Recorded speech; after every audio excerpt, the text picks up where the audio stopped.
What is up, everybody? It's your boy DTLF back with another episode of Coast to Coast with my co-host. Yep. Lou. What's up, fam? How you What's doing? going on, everybody? How's everybody doing today? Man, good, bro. Let's get it, man, because we got some things to discuss, and we're gonna start with this. Well, actually, this 13 days, until we get NBA basketball back. But it's officially right now. We are Wednesday, October 8th, and already some drama, man, in the NBA. It doesn't matter if it's the offseason, preseason, regular season, or postseason. We're always going to have drama. Yep. And we starting off with Giannis, all right? Giannis and his agent have reportedly been reviewing which teams realistically could acquire him at the deadline, all right, Lou? And I want to get your thoughts on this because according to multiple reports, the Knicks were the only team Giannis Antetokounmpo seriously considered this offseason per Shams Charania. And it said both teams discussed the trade, but the Knicks never made a strong enough offer. Wow. What's good, Solo? What's up, man? Now, I got to get your thoughts on that, man. What are your thoughts on Giannis potentially leaving the Bucks and then maybe even potentially to your Knicks? All right. So, my thought, I would love him on the Knicks. That's number one. I mean, I still think he's the best player in the NBA, period. But it depends on the cost, man. I don't know what that looks like. And if we can give up everybody but Brunson and one of those wings, I'll be okay with it. But if it's going to cost Brunson and Cat and all this other crazy stuff, he'll have to go somewhere else, man. Find another home or something. No, I find it interesting, bro, because I find it very interesting because this man right here, man, Giannis, is still at the top of his game. What is he, 31, 32? Yep. He's in the prime of his, of his career right now. And so whatever team he goes to is going to become an instant contender for sure. Yeah. Not to say that your Knicks aren't, because they are. Right now they're contenders. Yeah. But and that was my next question I was going to ask you. You already answered it. What would you give up? So you said you're willing to give up Cat in one of the wings or something like that, right? I'll give up even two of them. Cat, Hart, and either Bridges or Anunoby. Damn, that's even Mitchell Robinson too. Mitchell Robinson can go in there too. But if I'm Milwaukee, I'm taking that deal, bro. But you gotta keep Brunson in one of the wings. You gotta keep Brunson and Bridges or Brunson and OG. It has to be. You have to have three people there that can contend. Now, if they want the whole haul of guys, I don't know, man. I mean, coming from a Knicks fan, it's hard for us to be like, oh, I don't know, it's too much because we haven't won a championship since before I was born. But at the end of the day, you don't want to be in a position where we were last time when we traded for Melo. And Melo was nowhere near the player that Giannis is. But what I'm saying is that we got rid of 4 of our starters, bro, and our bench players. What? We didn't get anything out of that. Not even a finals, Eastern Conference Finals appearance. Absolutely. I 100% agree. I think you should swing for the fences for sure for a Giannis Antetokounmpo. What up, KD? Good afternoon, fam. Amir, what's up, man? Go Squad in the building, man. What's going on, yeah? My boy Solo says, I don't know. I think OKC has the pieces. Reports are, though, that OKC is not willing to give up all those draft picks, bro. And if I'm OKC, I'm not even entertaining that because I just won a championship and I have all my stars in their core, like in their prime of the using. What you want to do is you want to extend that window since they already won a championship. They don't need too much. If you do too much, you could have overcorrecting. Like if you end up trading like J-Dub, a bunch of first-round picks, Chet Holmgren for Giannis, and you have Giannis and Shea, that's a beautiful team, but this is the West. It's still tough. And you're depleting your core. You're giving up a lot of first-round picks. I'm sure they have them. Would you do that when you just won a championship? What do you think of that, Lou? If I'm OKC, would I do it? Yeah, I'll do it. Wow. Yeah, okay. Easily, I'll do it. If their mindset is I want to win another ring right now, I want to repeat, I'll do it.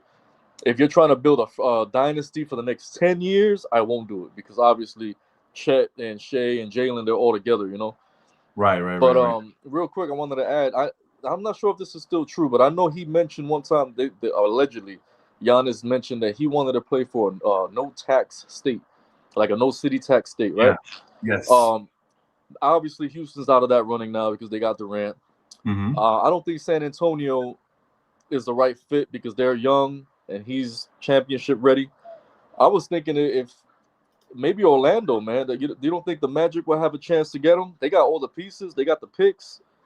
They got a lot of young talent. If I'm Milwaukee, right? If I'm Milwaukee and Orlando comes to me, I want one of the two, preferably Paolo Banchero. Yeah. Sure. And or Franz Wagner in a huge package with a bunch of other players and draft picks. But if I'm the Bucks, I'm going for Paolo. That's like that's number one. If you're not trading Paolo, then I'm not even considering it. But you also got to think. I don't know these men personally, so what I'm saying is just my opinion. Paolo seems like the type that if he's not happy, he's gonna end up going somewhere where he wants to go. Where Franz Wagner seems like he'll play for the franchise if they treat him well. It doesn't matter where he's at. So if I'm Milwaukee and I can't keep a star for my life, every time I get someone good, they leave. I might lean towards Franz because maybe I can get Franz. Maybe I can get his brother. Maybe I can do the same treatment I was doing to Giannis to Franz Wagner, build around a younger star, keep him for 10 years guaranteed versus gambling for the guy that might leave in 3. Yeah, I mean, if you're the Bucks, right, you run the risk that Giannis comes out and tries to circumvent any trades that you want to get him to. For example, it is reported that his agent is trying to figure out which teams could make a mid-season trade offer this year already. Yeah. Right? It's the combination of $54.1 million salary and tax aprons and just roster number crunch makes it mid-season trade very difficult. But you might want out this season depending on how good they come out or not. So that's going to factor into where he wants to go. If I'm Giannis, I'm waiting until after the year because you're going to have a lot more options next summer. Now that everybody caught wind of this, a lot of people are going to want to swing for the fences. And if I'm Giannis, you'll be able to dictate where he wants to go, right? Where he wants to go. So I will say, of course, I'm a Laker fan. I would love it if we got a shot at Giannis, but I just don't think we have the trade pieces, to be honest. First of all, LeBron is about to retire. He's got no trade value. He's got a trade clause that doesn't count. Reeves is not enough. You're not going to give up Luka. Yeah, we don't have enough. So my best bet would be that Giannis gets traded somewhere where he doesn't sign an extension, and then in free agency when we have all that cap space, that's my best bet. As a Lakers fan. But we really have no horse in this race as of right now. Things can change though because Giannis has all the leverage. He can say where he wants to sign an extension. He can try to dissuade teams from trading for him and all that stuff.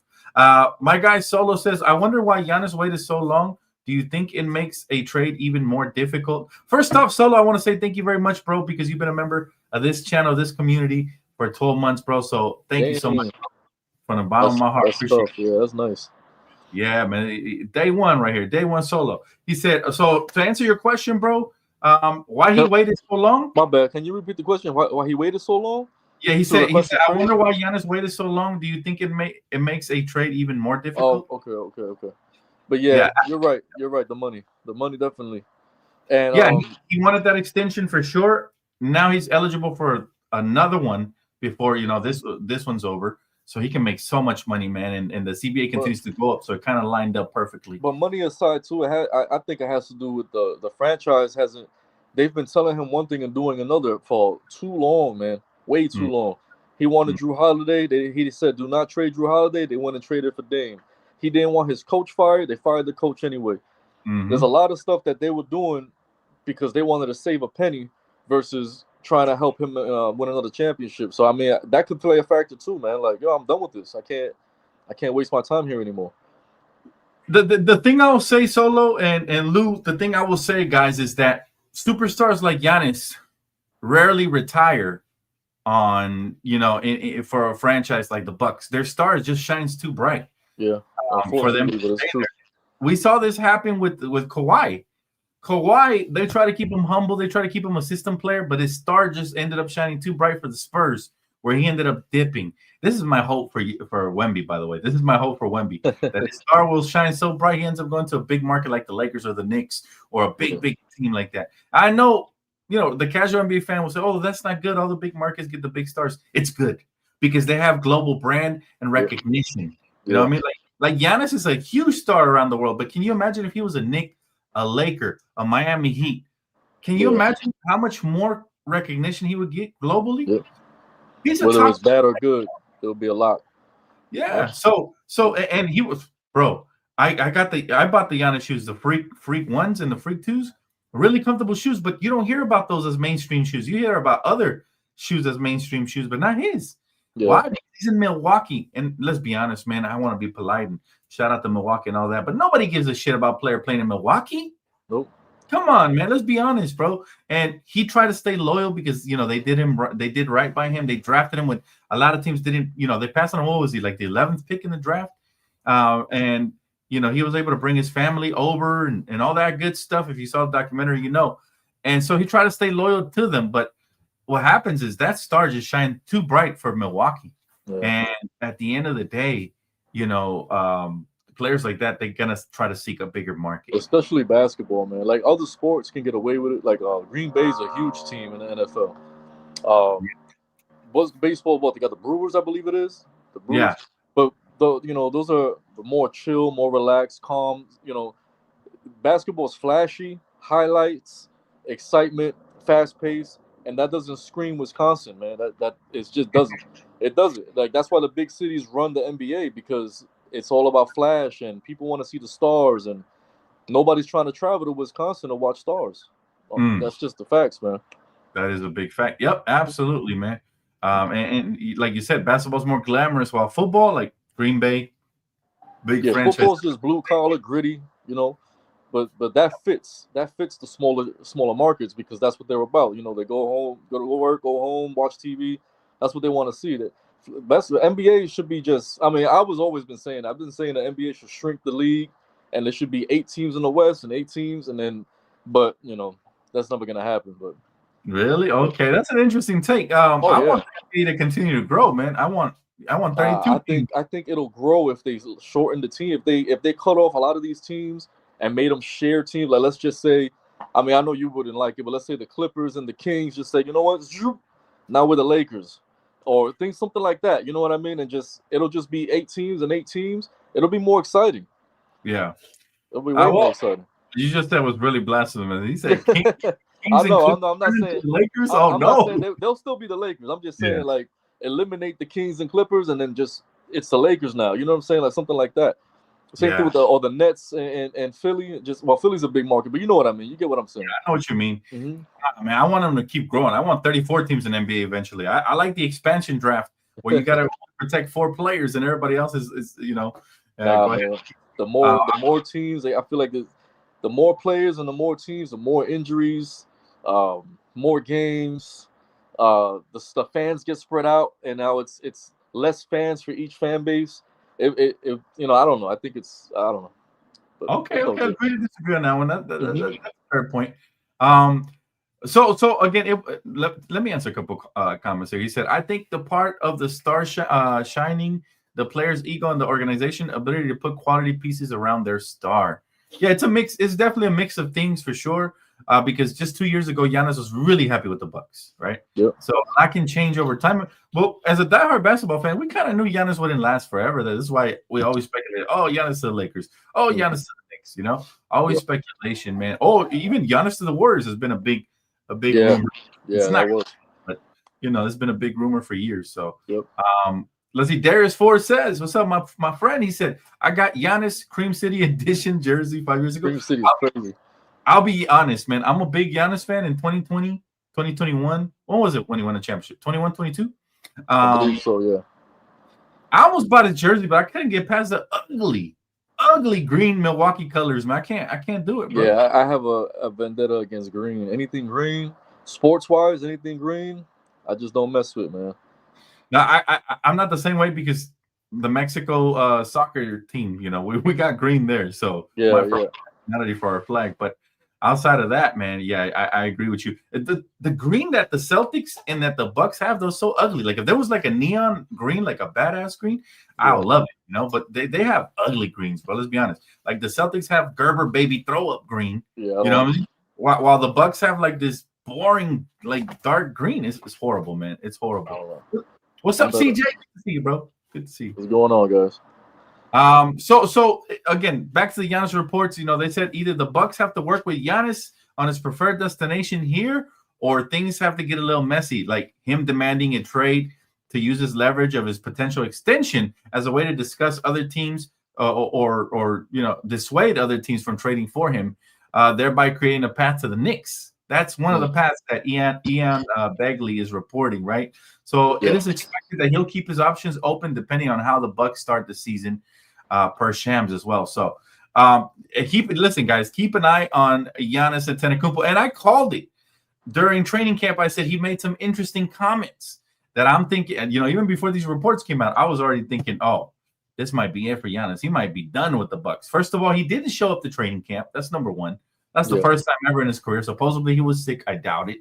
Then when his owner said, "Hey, I talked to Giannis and he's happy here and he wants to retire here," he said he didn't remember that combo. So there, like, dude, this is not going good. And I do believe he'll get traded. I'm not sure. Let me ask you this, Lou. Do you think he'll get traded this season, or do you think there's a better chance he moves in the next offseason? If you asked me that question 5 years ago, I would have said offseason. But the way the NBA has been shaking up lately, that could probably happen before the season starts. Honestly, it could happen at any day. Like, nobody's seen the Luka trade coming. That's true. You know what I mean? And matter of fact, to add to your point, we didn't even know that the Knicks and the Bucks were having discussions. Did you know? You're a diehard Knicks fan. I've seen rumors. You scroll and you see things. Some of it's true, some of it's not. But I've always seen it. I've always seen Giannis to the Knicks. And even when we got Cat, as soon as we got Cat, the first thing Knicks tabloids were saying, oh, the only reason we got Cat was to use him as a trade piece to get Giannis. Like, I've been hearing this for years already. So, hey, man, let me tell you something. That's why I love Knicks fans. You guys are just as passionate as we are.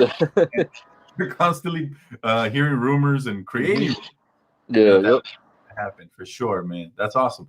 But no, for sure the rumors. But I'm talking about like the legitimate, reports. We didn't hear no reports from Shams, from Woj. That's true. It could have happened under our nose, and we would have been shocked. Yeah. Karl Towns, breaking news. We could have heard breaking news.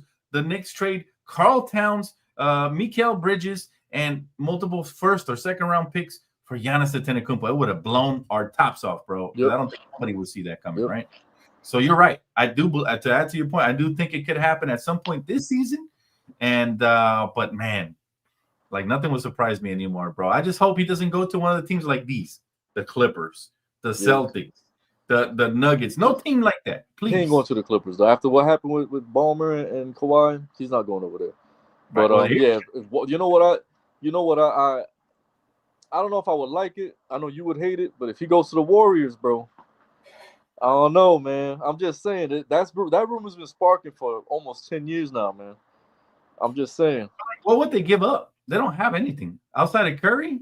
Nobody wants Draymond. Nobody wants Draymond. Butler, I guess. Butler is an over-bloated contract. If you've seen him in preseason like I did, he was a ghost. Now, I know it's not just preseason, but I don't think he'll have the same impact he had in Miami.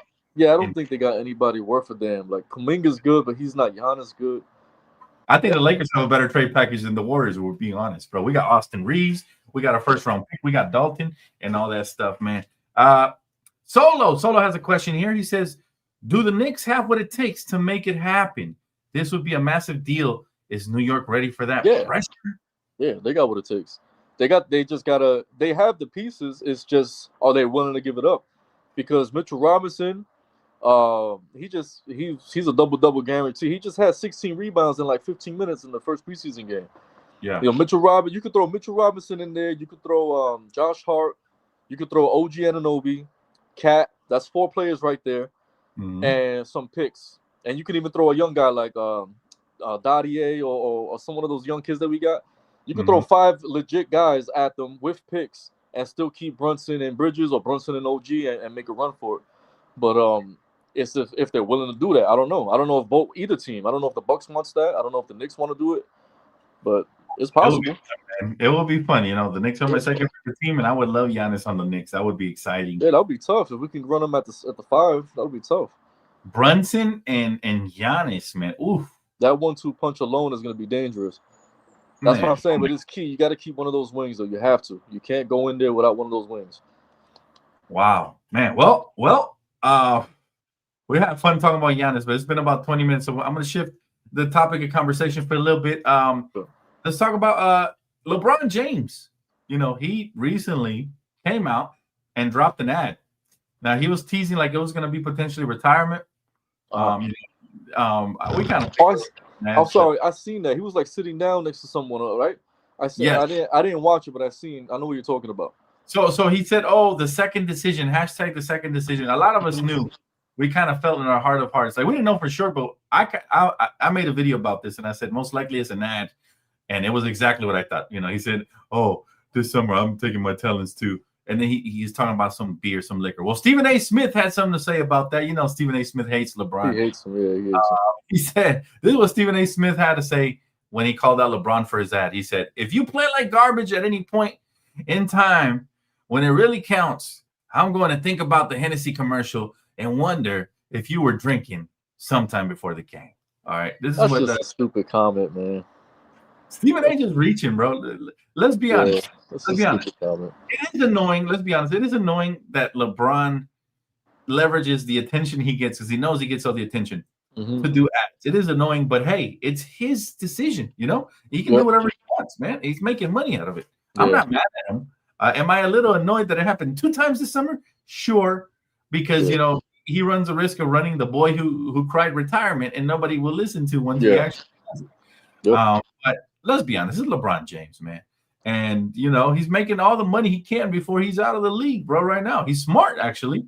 You know, the marketing strategy is tremendous because it got everybody's eyeballs on it. You know, so you know he's getting paid that bonus. You know, well, I forgot the beer company. I'm not gonna promo them, but pretty much. You know, whatever beer company that was, they're making bank off of this, and so is he. I thought it was smart, man. What were your thoughts on LeBron doing the little commercial bit? I mean, I didn't see it. I'm going by what you said, but knowing LeBron, he's an attention seeker, bro. I mean, it is what it is. He loves the attention. He'll tweet something like a hands up praying emoji, and it'll get billions of likes and millions of comments, and he knows what he's doing. He's all about that savvy social media type stuff. He's all about that. So everything's calculated. He did it for a reason. It worked. We're talking about it. So the only thing I feel bad for, bro, is it was reported that when he announced that he was going to do this commercial before everybody knew it was a commercial, everybody flocked to the internet and bought tickets for the final game of this season. Damn. And they skyrocketed to $400, you know what I'm saying? That's the high seats. So those people are going to be pissed, you know, because that's crazy for no reason. And LeBron's probably not going to play in the final game of this season. So they waste all that money.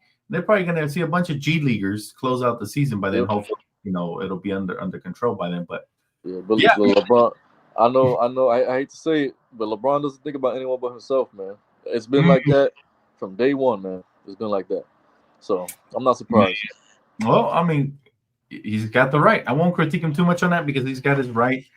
But it you know, it's not that I want him to retire. Is that, you know, I don't want him teasing this stuff. You know, it's not gonna happen. Like we're talking about the man who stopped a game late in the third quarter while he was down to celebrate that he broke the scoring record. Come on, man. Yeah, that's just Bron. It is what it is. But all I'll say is, man, I don't want him to take away from the specialness of when he actually announces that, you know, like when he actually announces, people are going to be like, you know, we thought we heard this before. I don't know. But yeah, that's just my thoughts on that. It's up to the fan now. We just got to wait for him to say it and stop jumping the gun. I know those people want to get those tickets, but if he has a history of doing this, they just got to chill. And if they want to spend that $500, $600 and get let down, that's on them. That's true. That's true. And 1-800 your fault is what Lou pretty much said right there. Yep. All right. Next report is that Kevin Durant says it'd be dope to see Russell Westbrook sign with his Houston Rockets. Now, this is what Kevin Durant had to say. He said, Russ is a legend, and I think he deserves to be in the NBA right now. I think he deserves to walk out to the NBA on his terms, or walk out of the NBA on his terms. So, yeah, that'll be dope. So, this is the first time we've heard Kevin Durant embrace reunited with his old teammate Russell Westbrook. Man, what are your thoughts on this, bro? I disagree with that. I think I agree with him as far as he deserves a spot. Now, let me not use the word deserve. He should be on the team. I have a problem with the word deserve. I feel like in life, you deserve what you get, and you get what you deserve, right? Mm-hmm. That's fair to say? Yep. So if something's not happening for you, you're doing something to prevent it, or you're not doing something to make it happen. Mm-hmm. So I think he's getting what he deserves right now, which Fact. is he's been playing poorly, he's been shooting poorly, he's been bounced around the league the last 2 years, 3 years. So there's a reason why teams are skeptical to signing him. It's not all of his fault, but he deserves what he's getting because that's what he's shown. But as a fan of Westbrook, I hope he gets on a roster. I hope he goes somewhere and contributes in some way. But I won't say he deserves to be on the NBA team. There's a lot of players that deserve to be on the team, and they're not on the team. They haven't even made the NBA yet. So you get what you deserve. That's a great take. And I hate to reverse it a little bit, but that's a great take right there. I'm gonna play the bad cop on this. I'm gonna play the bad cop. I don't think I agree with you in the sense that you say I don't think he deserves, like you said, nothing is deserved. You have to earn it every year. That no roster spot is guaranteed every year. You have to earn it. We didn't see Allen Iverson get bounced out of the league because he didn't no longer earn it. Exactly. So yeah, you have to earn it. So what I will say though is that he does deserve to be out of the league, and I don't on another roster because he's been a vampire for far too many teams, including my own. This man has been reaching off his previous success. Here's the problem I see with Russell Westbrook. He never adapted his game. No. That's the biggest problem. He's a guard who can't shoot in the modern NBA, fam. That drives me crazy. And if you had seen what I saw, bro, all the brick, he built a brick mansion when he was in LA. Okay? They should put a brick statue of him outside of the Clippers home. You like me and my team, man. Yeah, me too. But I'm telling this man, absolute garbage the last couple of years. And what's worse is his attitude. What's worse is his attitude, fam. Yeah. And I'll tell you, bro, he's got one of the worst NBA attitudes. He feels like exactly what Kevin Durant said. And you know what's ironic? Kevin Durant is similar. He's so polarizing because he's always on Twitter instead of, working on his game. He's worried about the wrong things, man. Let's be honest, man. Laker fans, let me ask you guys this. We saw Westbrook play for a season and a half, and it felt like 10 seasons and a half. Yeah. But let me ask y'all this. Would y'all want to see Westbrook on another roster because y'all feel like he deserves it? Or do you guys think, hey, man, like just like me and Lou said, you reap what you sow? Because that's how I'm feeling. I'm feeling like, hey, I called this last season. I said the Denver Nuggets might be his final chance to showcase anything because he's going to stink it up. And in the playoffs, he did some good things, but he also had some, game-losing missed layups. He had those moments, Yeah. You can't count on Westbrook. Think about this. He relies too much on his athleticism. He talks in third person, shit like, let Russ be Russ. Like, should we add .com to that? Because it sounds like a website, Like, I'm telling you, bro, like, it annoys me to see such an egomaniac player who hasn't won a thing. And then when they asked him, when our beloved reporter, his name is Mike Trudell, asked Russell Westbrook if he feels the pressure of playing for a championship expectation team, he talked down to him. He said, no, I don't have no pressure. I'm already a winner. I'm already a champion. Blah, blah, blah. It's like he's saying all the wrong things at the wrong time and feeding his own ego. He deserves what he's getting right now. And, look at what happened with Patrick Beverley when he was telling the reporters, hey, I ain't going to talk to you unless you subscribe to my podcast. Next year, he was bounced out of there. The NBA doesn't like bad attitudes. And this guy has had a under-the-radar bad attitude for a long time. And any team that has given him a shot, because I remember Denver Nuggets fans were saying, like, oh, when he comes to Denver, Jokic is going to bring out the best in him. There is no best in him. The Kevin Durant couldn't bring out the best in him. James Harden couldn't bring out the best in him. LeBron James couldn't. Kawhi, Jokic, nobody can bring out the best in him because this is who he is. Set in stone. His best years were when he was by himself.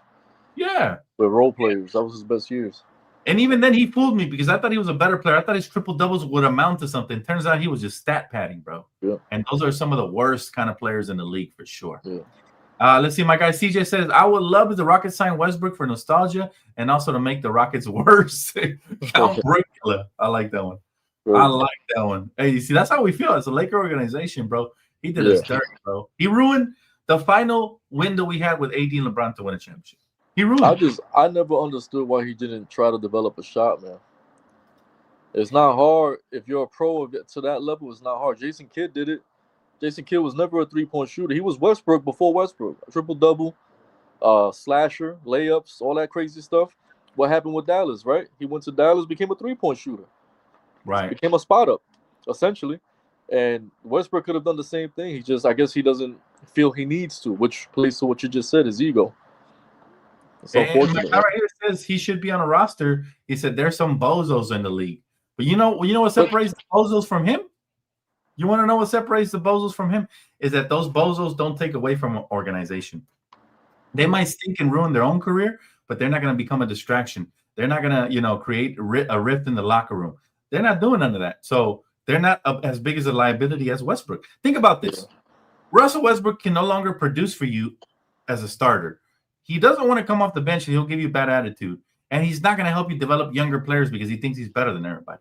What can he do for your roster? Yeah. He's just a name at this point. He's a name, and that's unfortunate, man, because at one point I actually loved Westbrook at one point. He's from UCLA. He played for the UCLA Bruins. He was great his early years in OKC, but man, how the mighty have fallen. He said after the attitude he gave the Lakers organization, I don't care. I'm right there with you, bro. Yeah.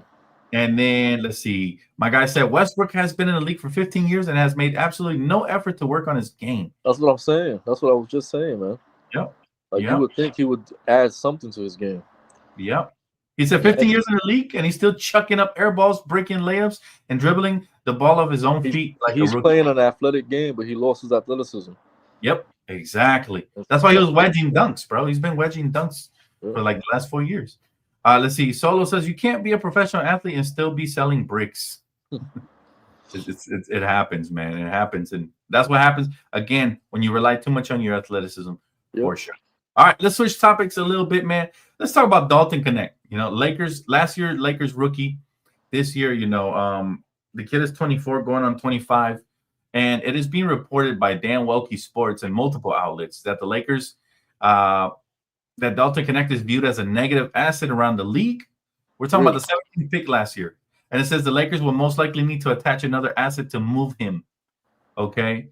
Now it says the Lakers didn't move Knecht this summer with anything the team possibly able to get for Knecht, not worth giving up, and the potential that's still there. But after a rough preseason debut where he shot 1 for 12, scouts left Palm Desert as pessimistic as ever. One even calling Knecht a negative asset, meaning the Lakers would need to attach pieces.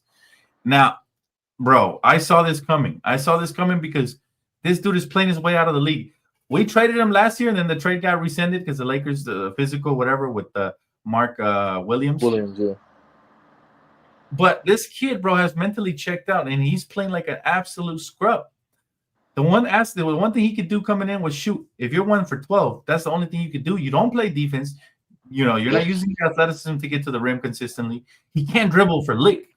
He didn't improve at all. If anything, it feels like he took a step back. And now we're getting. How tall is he again? 6'8", 6'9"? 6'7", 6'8", something like that. I don't know. It could be that. It could be the Ben Simmons effect, bro. He felt like he got disrespected by this franchise he's playing for. Now he feels like no one wants him there. Now he's all mopey and sad, and they probably have to just get rid of him. I think so. I think for Dalton Knecht's sake, I think he needs to reset somewhere. And I actually think he'll have a good career elsewhere. Like if he would have went to Charlotte, he would have shown up. He would have had big games. There's a lot of pressure playing for LA. That's what people don't understand. When we Laker fans understand it, you Knicks fans understand it because not everybody's going to shine in New York. Not everybody's going to shine in LA. It takes a special player, man. And I thought Dalton was a special player. His first 10 games in the NBA, he was averaging 15 points as a rookie. His first 10 games, and he even started when he was starting. He was averaging over 20, and then I noticed his career starting going down when Rui came back from injury. I didn't agree with this decision, but JJ Redick sat the kid and kind of gave him third string minutes after that, and his confidence was shot. And then after the trade, he has not been the same, bro. Yeah. He was able for the first about 10 or 15 games of his career, he was able to heat up, and he even dropped the 40 piece on the Phoenix Suns. We were thinking star, and now, dude, this guy is just his confidence is shot. And like I told the chat, like I told everybody on the last preseason game, he doesn't look like an NBA player right now. If he keeps playing like this, not only is he going to play his way out of the Lakers, but he's going to play his way out of the league. And look, now we're getting these reports that he's a negative asset. That's not good for his career. No, it's not good. I think I'm not used to that Redick benched him, and that's when you started to see the decline. Yep. Yeah, you as a rookie, you got to understand that there's people that come in front of you. So he probably doesn't understand that part of the game. That comes with maturity. So he's probably just not mentally mature yet to play in the NBA. So yeah, if the Lakers have championship aspirations, just get rid of him, man. Send him somewhere where he could just play like a goofball, get minutes. That's probably what he wants. He wants more minutes. He wants to thrive, start probably. Who knows? You can't have that ego if you're a rookie or a second-year player coming off the bench. Yeah, so, I agree with that. Yeah, just get him out of there. It's disappointing because I didn't know much about him coming out of college. A lot of people told me I was going to love him. I really liked him for, like I said at the beginning, but man, oh well, it is what it is. Sometimes we whiffed on the last couple of draft picks for having such a great track record and getting guys undrafted like Austin Reeves. We whiffed on Jalen Hood-Schifino 2 years ago, who ended up being a bust. And I hate to use the term, but that's what he is right now. As of right now, he's currently, I think, playing for Philly. And now this guy, this would be the second whiff in the last 4 years. So that's unfortunate, bro. It happens, though. It happens. Talking about trades, the Jazz are very open to trading Lauri Markkanen. What would you think he'd be a good fit for, man? Warriors. Oh God! I swear, I'm not kidding. Warriors, 100% Warriors. Oh man, that's what they need over there, bro. They need a footer over there that can shoot. And I think that they actually have the pieces for that. Man, I know you hate it, but how much help does Steph Curry need, bro? That's all I'm saying. You got Jimmy Butler, you got Al Horford. I think Curry and Bron are going neck and neck for who could get the most All-Star teammates, man. And right now, let Curry get another one. LeBron just got Luka. All right, let me get Markkanen. No. LeBron got Luka, and they got Jimmy Butler. We're even, okay? Nah, that ain't even. No, that's true. That is true. Jimmy Butler's nowhere near the player of Luka, man. Nowhere. No, I agree with that, but they paid him. They paid him the same salary, so yeah. Even Steven over here, man. Look, I'll tell you, man, that Steph Curry got to be the most carried superstar of all time. He literally, when they get guys like Kevin Durant to add to his 72-win team, he literally needs everything. This is why I want to bring up this topic right now. All right, and that is Allen Iverson's top 5. Okay, let me see if I can display it really quick because I was not happy. And I love Allen Iverson. I agree with 90% of the stuff he says. But man, something tells me I might like it. Yeah, something tells me you might. But I hate it. I hate it. His top 5 list, bro. And I love AI. Yeah. He's one of the GOATs for sure. But look, this is his top 5 list, man. He got Michael Jordan, check. Kobe Bryant, double check. All right, LeBron James, check. Steph Curry. There we go. And Shaq. There we go. That's a beautiful list. No. That's a beautiful list, man. I'm sorry. You cannot put Steph Curry and Shaq in there. You can't. Hey, bro. And I love Shaq. What, Shaq too? Yeah. Why not Shaq? Because Kareem's way better than Shaq. There's centers that are better than Shaq. Yeah. All right. I get it. No. You're right. Now, look, you got to, bro, a lot of us weren't alive to see him, bro. And Iverson's like, maybe 10 years older than us or something like that. He probably didn't see Kareem play like that, man. You got to plus years older than us, man. How old is he? How old is he's like 50 something. He might be 60. So all right, so 20. Mm-hmm. So 20 years, but still, either way, bro, he probably didn't see Kareem, or if he did, he probably saw Kareem like at the edge of his career. The way some kids saw Kobe now. You know how like you talk about Kobe and kids are real disrespectful to Kobe. Oh, he shot 40-something%. They talk all this nonsense because they saw the end of his career. Or Jordan too. You got these Bron fans that say Jordan was a bum because they saw the end or probably didn't even see Jordan play. It's the same thing, bro. Yeah, I understand when I see up-to-date lists, when they don't have Kareem and shit like that, I don't get too upset because we're in 2025, man. When's the last time Kareem touched the basketball? That wasn't because he was palming it for a picture. Like, when's the last time he actually played? The 70s, right? Early 80s?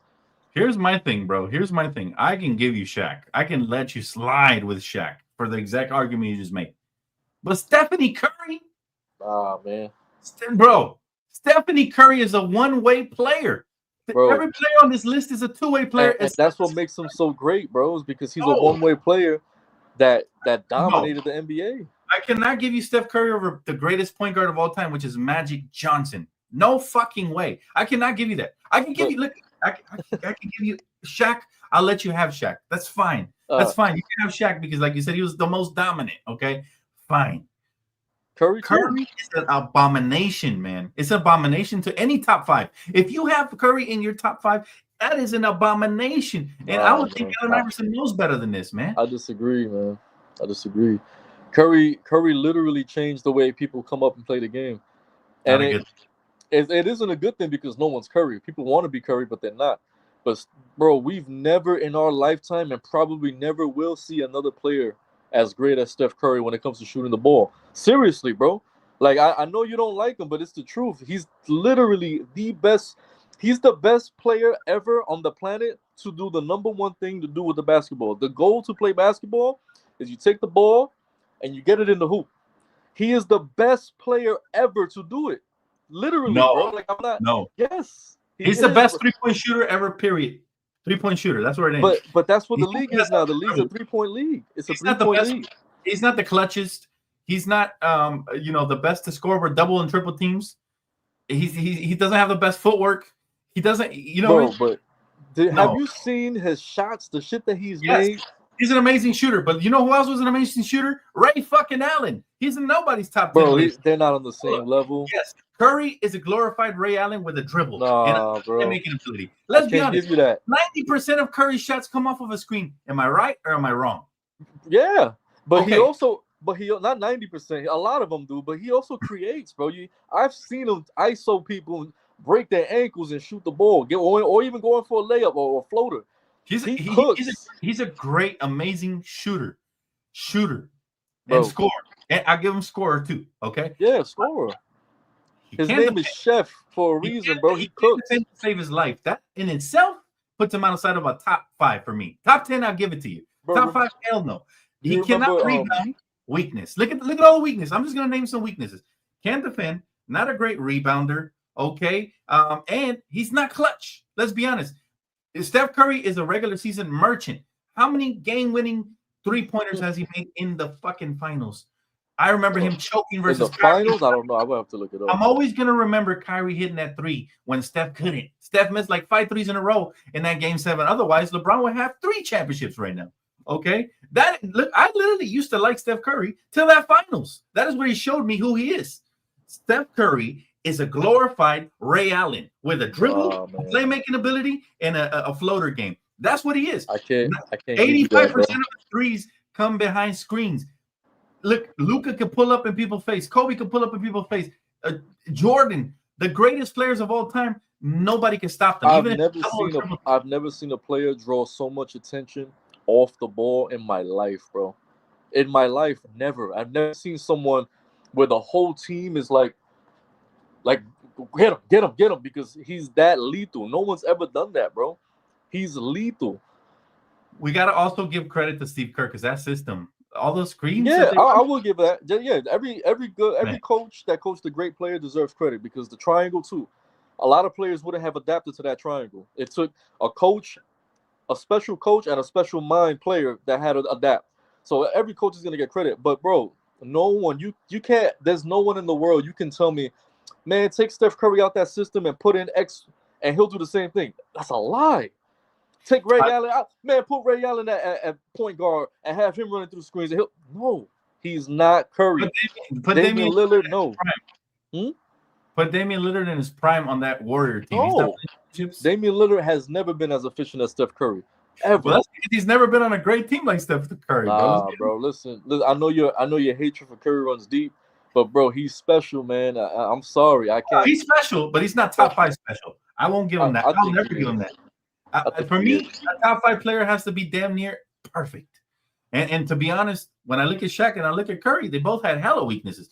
Shaq's weakness, he didn't have a face-up game. He couldn't shoot the 3, and he sucked at free throws. Curry's weakness, suck-ass defender. But all the greats have a weakness. No.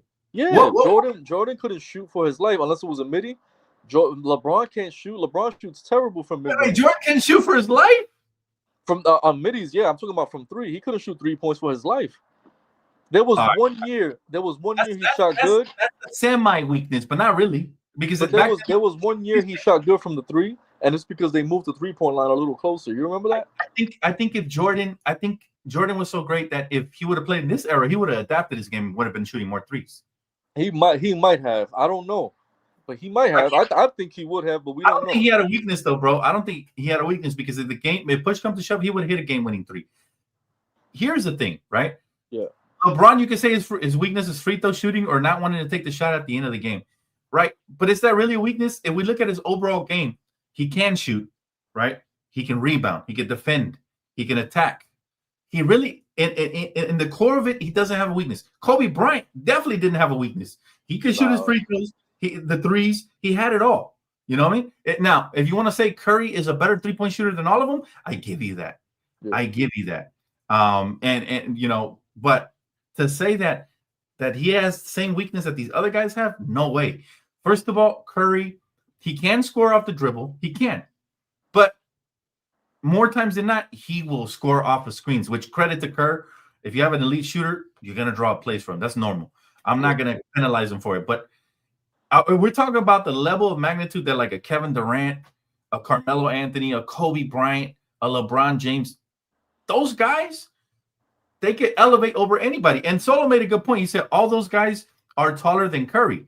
1-800 your fault. You know what I'm saying? That's we don't penalize those other guys for that. You know, that's Curry's. That's the way he was built. If you look at LeBron James shooting percentages outside of 15 feet, it's real bad, bro. It's real bad. He's not a good shooter. That's his weakness. And other than that, he's great.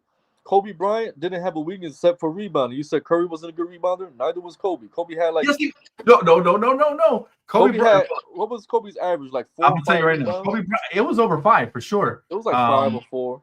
Yeah, he was a great rebounder for a guard, man. I wouldn't say great.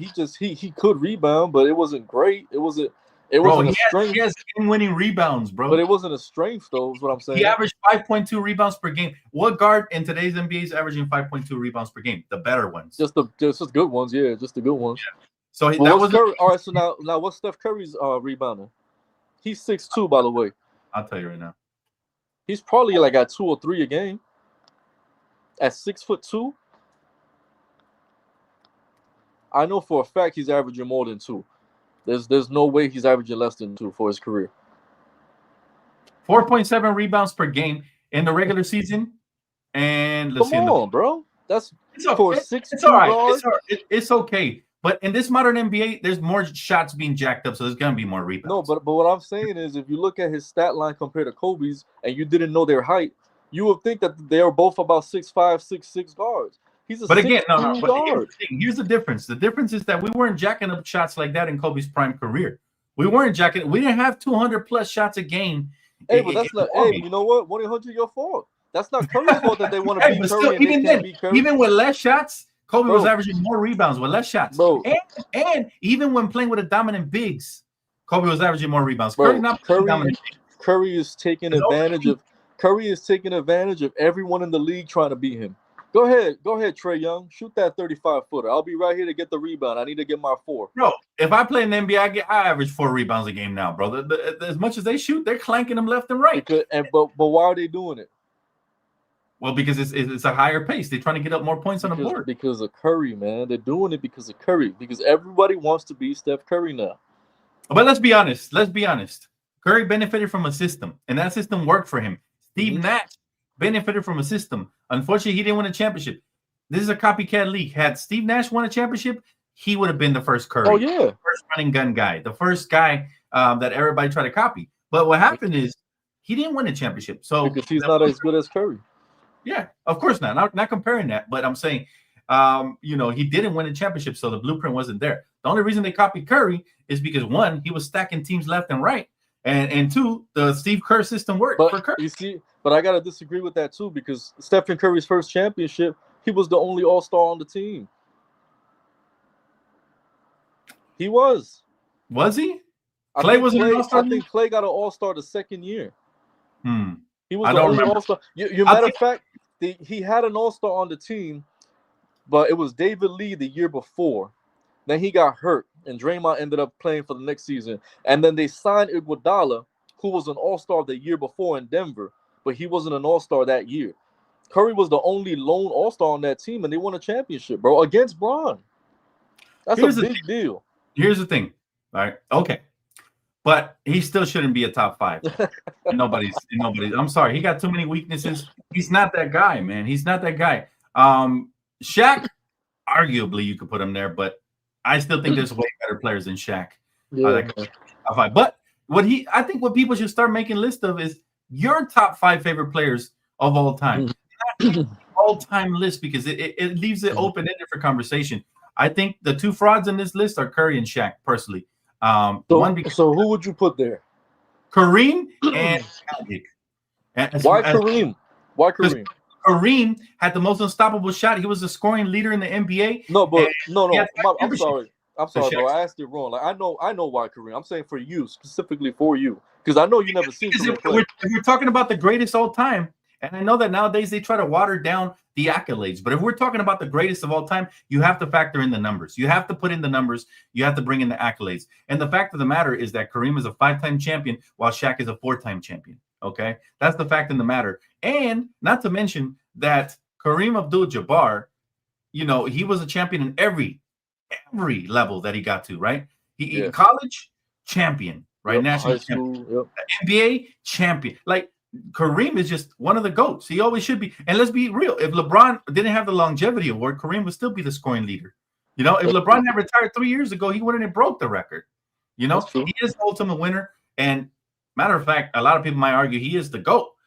I'm not going to argue that, because you know who my GOAT is. But I'll tell you, I do believe I do believe he deserves to be on everybody's top 5 list. Now, if he's not in your top 5 list, you better have a damn good reason for it. Shaq is I never seen him play. Okay, that's fair enough. But you can't put so for the player. So for our future generations that 20 years from now never seen Kobe or LeBron play, then they shouldn't have him in their by your logic they shouldn't have him in their top 5 either. I would understand why they didn't. Then it shouldn't be a top 5 list. It should be your personalized favorite top 5. It shouldn't be called the greatest of all time. It should be called, because we're talking about all. See, there's blasphemy when you say NBA. Allen Iverson's top 5 NBA players all time. It should be NBA top 5 players of my time only. No, I agree, but that's why they asked Iverson. That's his personal list. If you go by the greatest of all time and it has to be a numbers thing and everyone's crunching data, technically Bill Russell would be on the list, but people don't put him there because there's a lot of things that you got to think about. The league was small; it was like 10 teams, but if you ask somebody in the 60s, if I ask my great grandfather, he's gonna be like, "Oh yeah, you're saying that, but you don't understand. Bill Russell was dominant, and he was this," and we're gonna say, "Yeah, but this, and yeah, but that." If anybody that applies to the top future. 5, bro, I'm not arguing that, because he's the biggest champion of all time. But you could see why we wouldn't put him there ourselves. No, I can't see it. I can see why we put Curry. I can see why we shouldn't put Shaq, but I can't see why we shouldn't put Bill Russell. I can't see it, bro. Bill Russell played against 8 teams, bro. Doesn't matter. He's a winner. He's a winner. I get it. But I'm saying, winning at the end of the day, man, and we got to reward. I think we shouldn't have short-term memory loss. We shouldn't forget what the ones before did, because that would be disrespecting the game. My list has players that I never saw play. Yeah, right? I never saw Magic Johnson play.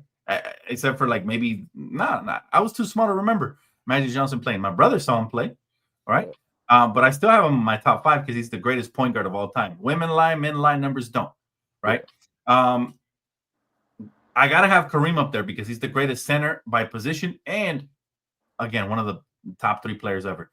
I gotta have Michael Jordan, 6-0 in the finals, absolute killer mentality, just changed the game in a good way, unlike Curry. Yeah. Okay. I gotta have LeBron James because the longevity, the 4 championships, he has a chance at 5. His story's not over yet.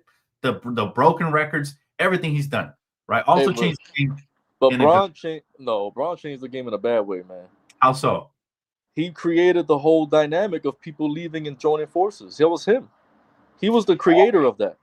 No. Before Bron, the only way people formed super teams, it was the GM that did it. The GMs had to go and sacrifice picks and players, and they traded for guys to get stacked teams. But LeBron was the first to leave a team as a free agent to join other free agents on a team. And since he did that. He did that for sure. He unlocked player freedom. But and after that, everyone's been doing it. Like literally, the following year, Melo wanted out and joined. I get excited when a new player joins a new team. I get excited. I'm not mad at that. No, I get excited too. But it did kill the league in a sense. Like a lot of a lot of people ended up leaving their teams to join forces, and it didn't work out. Melo wanted to leave Denver, and what he did, he went forced his way to Amari. Chris Paul tried to force his way to Kobe. They rescinded it, but that would have been crazy. Dwight Howard went over there. LaMarcus Aldridge forced his way to San Antonio. Like, it was so many stars that were like, oh, well, if Bron did it, and he's the best player in the league, then I could do it too. And it just formed the whole thing of bad habits, I feel like. So I see your point. I think it was a good thing for the league. We got more player movement. We got more excitement. It didn't always translate to championships, which means that it didn't ruin the league. Because if two-time megastars had translated to championships, then it would have ruined the league. But it didn't. We got the failures, you know? Even when he went there his first year, he lost, which made the NBA better, in my opinion, because it elevated Dirk Nowitzki's championship and his legacy. You know, I think... I want to address that comment. KG, Paul Pierce, and Ray did not do it before LeBron. They were on different franchises, and the Celtics had to give up picks and players. They gave up Al Jefferson. They gave up Ricky Davis. They gave up James Posey. Or no, I think they got James Posey from someone else. But they gave up pieces and picks to acquire those guys and bring them in. They weren't free agents who joined forces and went to the Celtics as one. So that's why I disagree with that comment. And a second thing is, as far as you said, it made the league better. Like you said, you think it made the league better with the changes and stuff like that? I don't know. I think it made it more exciting. I think it did. I think we got more excited, bro, because let's be honest. It turned the Heat into villains. We was rooting against them heavy. Unless you were a Heat fan or a LeBron fan, we was rooting against them heavy, and it was exciting to watch that fight. So now I want to see what you think about this. So you think it was exciting, and you think that it was better, like the player empowerment was better for the league? I think the move was weak, but I don't think it ruined the league. So this is what I got to say about it. And this is why I don't get mad that Kevin Durant joined the Warriors, all right? Because OKC, listen to this, when OKC was babies and they were doing everything the right way, they were doing it organically. They had James Harden, Russell Westbrook, Ibaka, and Durant. And that was organic, drafted team. And what happened? They fought, they grinded, they beat Kobe's Lakers, they beat Dirk's Mavericks, they beat Tim Duncan's Spurs. They went to the finals, and guess what happened? They got smoked by a team that was assembled by players. LeBron, Wade, and Bosh cheated the system to create a super big team, and the team that did it the right way got smoked. And you know what Durant said? That was the weakest move ever. He tweeted, that was the weakest move ever. But damn, if I'm going to be doing it the right way and get beat like this, I'm going to get my get back. And what he did, he went to Steph Curry, and what he did, smoked LeBron. He got his get back. Look, okay, he got his get back or whatever, but I would argue that it ruined his legacy because nobody respects Kevin Durant like that anymore. At least LeBron Cleveland and won for Cleveland. If it wasn't for that, then we probably wouldn't be respecting LeBron's legacy either. You know what I mean? And not only that, he came to the Lakers and won with the Lakers, so he proved in his career that he could do it with multiple teams. The difference between him and Kevin Durant proved he was a one-trick pony and he needed Steph Curry. Okay, I get it. I'm with you with that. I'm just saying that if you're okay with the LeBron move and leaving as a free agent to join forces, then you got to be okay with Durant leaving. Here's the thing. I wasn't okay with the move, but I don't think it ruined the league. I think it made it more exciting because let's be honest, when you create a super team and a super villain team, everybody's watching every night to watch them lose, bro. That was definitely I remember, bro. Lose. I remember that shit like it was yesterday, man. Yeah, that was to me. It made it exciting, bro, because I was like, at that time, I couldn't stand the fact that LeBron, D Wade, and them joined forces. Bro, I remember we were in the Xbox party talking about that shit. I remember that shit like it was yesterday. We were like shocked. I remember that shit, man. But it's great for the NBA because it gets people talking. It's great for the ratings because it gets people watching.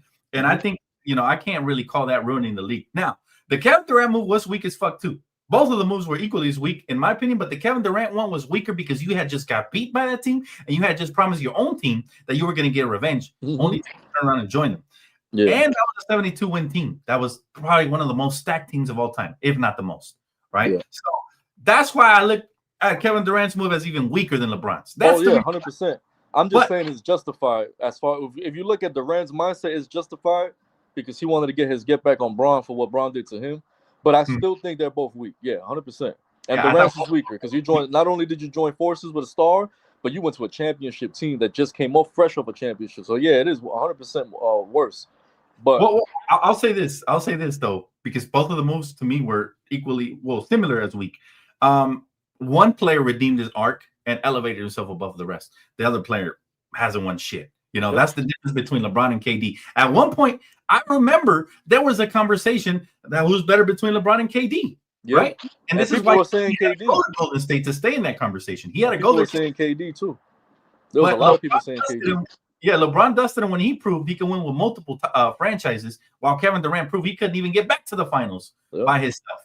Matter of fact, he went to a stacked Brooklyn team. Didn't go nowhere. He went to a stacked Phoenix team. Yep. Crazy. It's the same thing that happened with Kyrie. Kyrie wanted to prove, and I love Kyrie, but he wanted to prove that he could lead a team to the finals. He never did that, So I think by them making those moves, it actually elevated LeBron's legacy, to be honest with you, because LeBron actually did prove what he needed to prove. And that's the difference. And that's where you create separation. Same thing with Kobe. See, people will say Kobe's not in the GOAT conversation because Shaq carried him, blah, blah, blah. If you're a diehard basketball fan, you know that Shaq was carrying his own in that Kobe Shaq era. He was averaging 30s. So, right? Kobe was averaging about almost 30 points a game in the playoffs. And what separated him from the rest of the pack is that he actually, credit to him, he stayed through the struggle, bro, even though he didn't want to for 1 year. He requested a trade.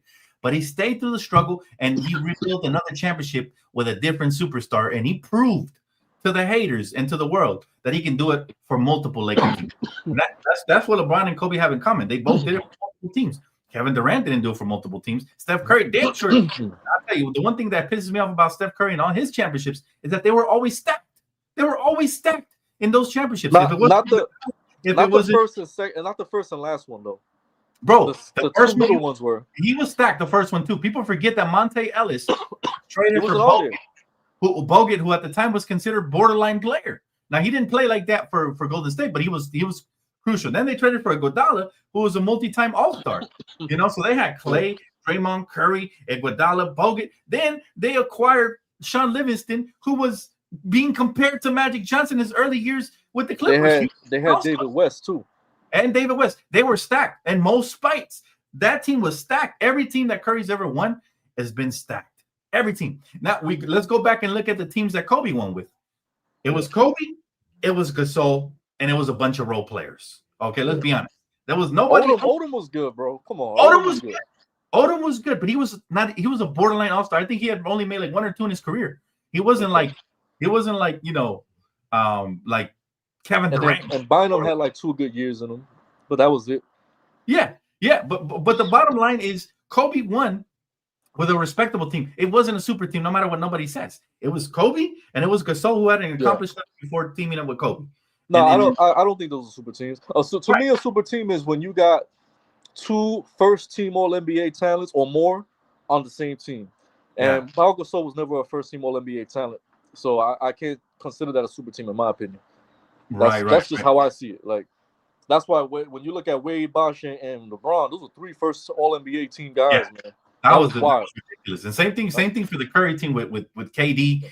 And 2 first-team guys. Yep, 2 first-team guys. So that's by those championships, and for me, those are blemishes on their career. But hey, they'll take those blemishes and celebrate a championship with it. Regardless, I do agree with what Solo just said though.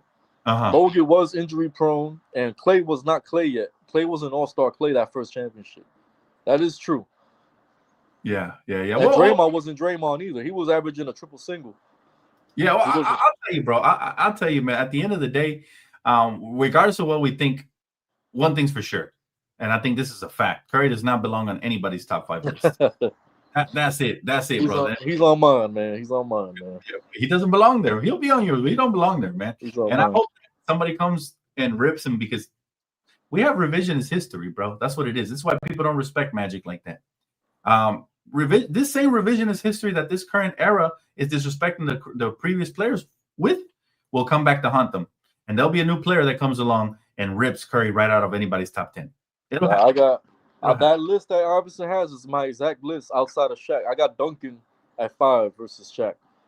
And it might be Jokic soon if he wins more rings. Oh, now we really tripping. Now it's super revisionist history. Jokic won 1 championship. I said if he wins more rings. Yeah, no, he won't. He won't. Okay. That year he took advantage of injuries. He took advantage of a West that wasn't the West at the time, and he took advantage of it. Credit to him because that's what championship teams do. But I don't think Jokic should be in anybody's top 10, let alone top 5. But we're gonna end the segment right there, man. We can really have this argument all day, bro. It's fun. Yeah. I had a blast, bro, with you. Thank you again for joining us today, man. And it's a lot of fun. BJ says, "I love you, Lou. We love Lou, man. We love. It's always a fun. I love y'all too, man. Yeah. Thank you, Kate. Appreciate you for tapping in. Much love. If you guys didn't catch the entire episode, make sure to rewind it. This was probably my favorite one yet. Because then we're gonna have a lot of heated debates. Me and Lou, we've been friends for years, man, and we've always had these conversations. And that is what's fun about basketball. You could agree to disagree and still have a good time doing it, man. It really, I think these type of conversations feed families, bro, because I think these are questions we all have, at the end of the day. So, and I want to thank the chat as well for chiming in. Shout out to Kimmy Goat, the greatest mod. Make sure you guys subscribe to Lou, though, because I'm telling you, he's going to be doing an amazing job on the channel. Listen, I promise I'm going to get some stuff up there. I've been real busy. I got my daughter. It's wild over here, but I promise you I'm going to get some stuff up there for you guys to click on, and I'll be real interactive with everyone, so I apologize for not being up to date with it, but I'm getting there. I promise. And shout out to Kimmy Goat for posting the link. My boy CJ said you guys are better than First Take. Appreciate that. That means a lot, CJ. And by the way, we will be having phone call Friday next week because I don't think we have a game this week. But you guys can all chime in and give your opinions on everything we talked about here and just anything you guys want on Fridays. All right, so make sure you guys tap in. Do appreciate it. Go ahead, bro. No, that's dope. That's when you take calls and stuff like that. We take phone calls on Phone Call Friday. But there's no basketball to discuss this Friday, so I'm gonna skip this Friday. But we'll be back next week for sure, next Friday, to talk some more Lakers and NBA basketball, man. But as always, it was a pleasure. Signing off with my co-host Lou. We will see you guys next week on Wednesday. Make sure you guys tap into NBA Coast to Coast. Subscribe if you already haven't to my guy Lou and to this channel. And appreciate you, Kimmy Goat. And we'll see you guys on the next one. All right. Thanks a lot, everybody. Take care. Peace.